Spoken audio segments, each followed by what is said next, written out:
Hello everyone! In this video we will continue to examine topic 5.3 electric cells, and in particular we will examine power lost in the cell.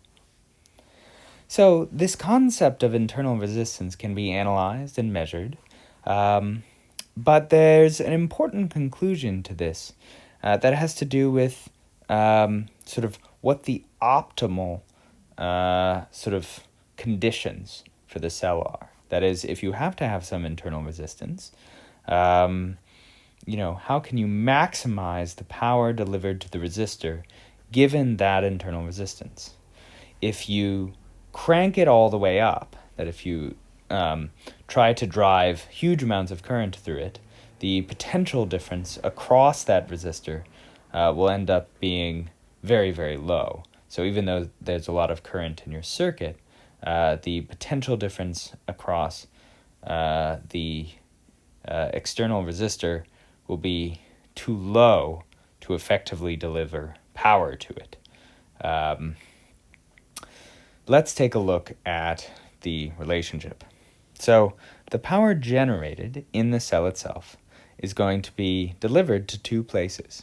The power delivered to the resistor in the external circuit, and the power lost as heat, either sort of to the surrounding environment or to the internal energy of the cell itself. You'll notice that a cell put under stress heats up, and that's no accident. That is this particular term right here in action. If the current, then, is equal to the total EMF, the ideal EMF, divided by the total resistance, then the power delivered to the resistor can be written, substituting this quantity in, as a function of the resistances and the EMF. So this is the power directly delivered to the resistor. And if we plot this function, so we plot the power as a function of the total R, we find that there is a local maximum at exactly the point where the external resistor equals the internal resistance. And this has a direct physical interpretation, which is that for a given EMF,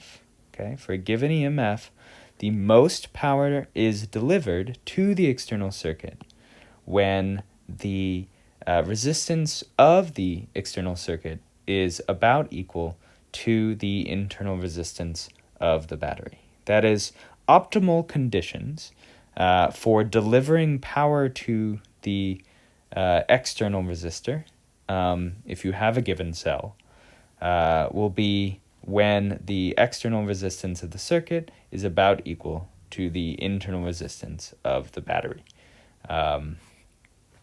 Which is interesting and, at least for me, not at all obvious.